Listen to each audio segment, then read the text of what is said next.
Hey guys, so we're past the class. We're here with our second video. Our group topic is legal and ethical issues. We have some interesting articles to talk about, not only hot commodities out there in the real world, but also things that are happening a little bit here at Mercyhurst that have an impact on some of us.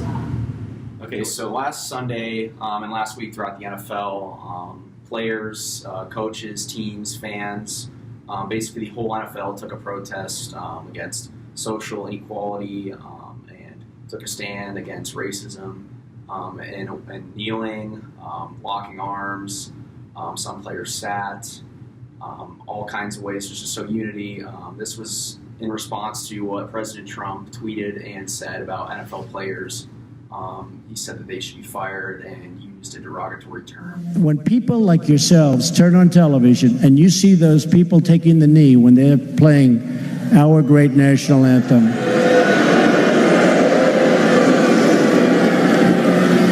the only thing you could do better is if you see it, even if it's one player, leave the stadium. I guarantee things will stop. Things will stop. Just pick up and leave.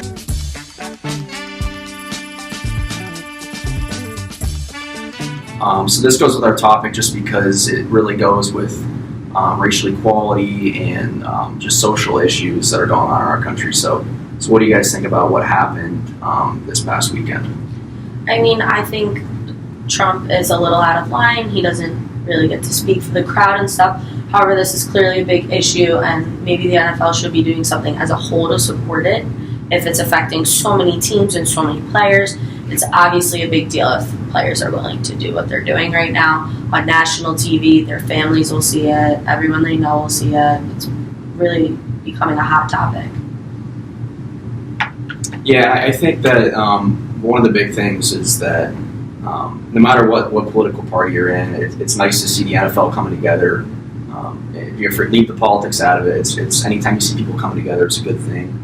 And you could even argue that maybe even Trump's bringing people together by he's saying these things, and they maybe might not should be said, but the result of these things being said is it's starting a conversation. People are doing things, whether you agree or not.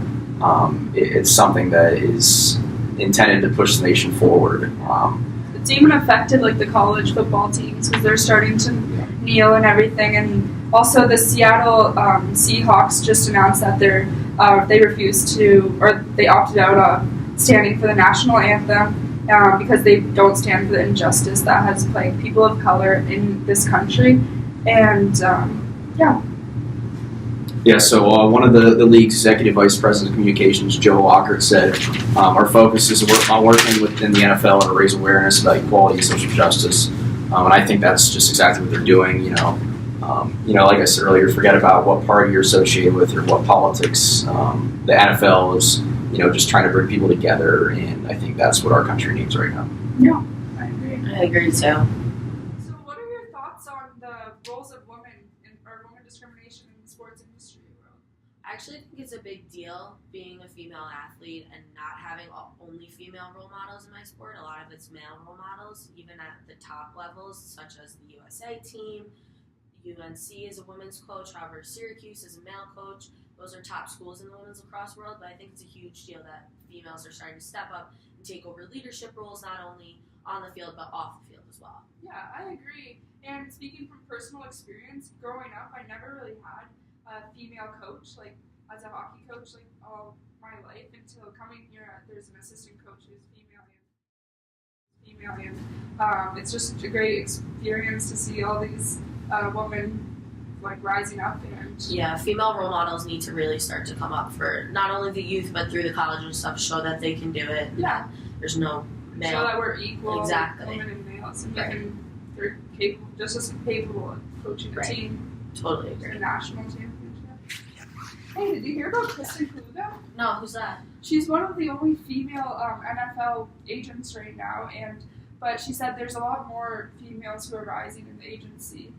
Really? That's kind of cool. I didn't think anyone in the NFL really cared about the women's side of it. And she said like she went to the NFL Combine and that she felt like she was in a room with more than like 600 males and she was the only female.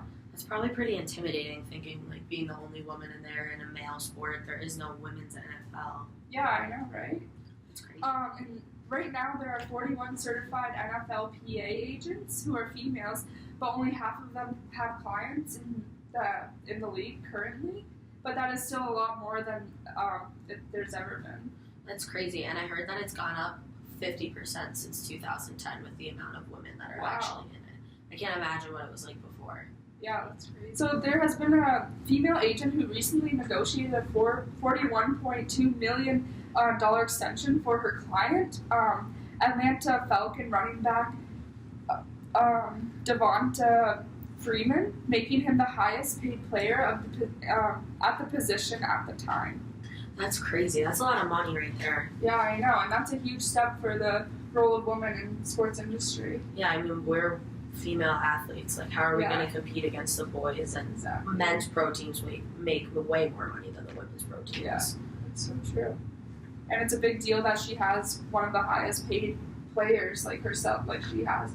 Yeah, she has to be pretty good to get someone like that. Yeah. I mean, you don't walk in there without any skills or Yeah. anything. Did you know that more and more women are becoming college commissioners for athletics? Oh wow, I could see that happening though, because I feel like there's been a bigger presence of females in the college world. Yeah, actually, since 1999, it's doubled in Division 1, 2, and 3 across the country. Wow. Hey guys, so I'm here with Amanda Frappoli. She's on the women's field hockey team here at Merciers. She's also in charge of the SAC program that we have going on.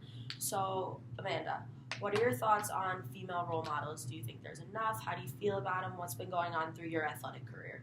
Well, I'm in my senior season right now with field hockey, so I would say I've had 4 years of pretty solid experience.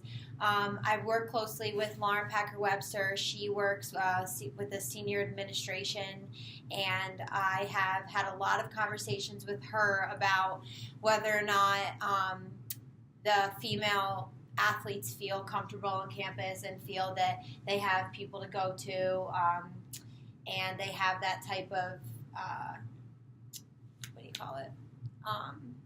security. Sorry. And also my coach is a female, so I get to go to her a lot with things that may be bothering me that a male may not understand, just because there's that stereotype of male and females. So Awesome. Thanks for your time. thanks. Okay, so last weekend, Rick Pitino, Louisville head basketball coach, was involved in another scandal. Just to go back in time a little bit, this isn't the first time he's been involved in anything. In the year 2003, he was involved in an affair with one of his training staff's wives. And in 2010, he was also involved in a case where he knew about a brothel, which is like strippers being involved on campus. And yeah, so they were paying for that. And now last week he was caught again, or not caught himself, but his program was caught. One of his assistant coaches was having Adidas funnel money to a 5-star recruit. So a 5-star recruit was attempted to be funneled $100,000 by an Adidas executive. Currently, the university and 10 people are under investigation by the FBI. The school has a $160 million contract with Adidas. So the reason why Adidas wants these players to go to their school is obviously because a lot of these games are on TV, and they want these 5-star recruits to be wearing their Adidas brand. And then Adidas also hopes that after college, these players are going to be wearing their shoes and signing with the company. Another thing going on with this is that Rick Pitino has $44 million left on his contract, so there's definitely going to be a lot of lawsuits going on to see if Rick can get the last $44 million of his contract, or if what he did will get him out of it. So what do you guys think about that? I mean, I think it's kind of crazy how long has this been going on? Is this why the players want to go there? It's totally not allowed by the NCAA. As an NCAA athlete, I think it's ridiculous in a way. What do you think? I agree. I mean, yeah, and the fact that this has been, he's had stuff going on since 2003. He's obviously, been in the spotlight for a while, and you think he would learn his lesson the first time. Yeah. And the fact that stuff's still going on now really proves that, maybe it's just time for him to leave. I think ethically having him on that staff isn't really showing a good leadership role for the guys on the program. which doesn't surprise me that brothel situation has occurred already.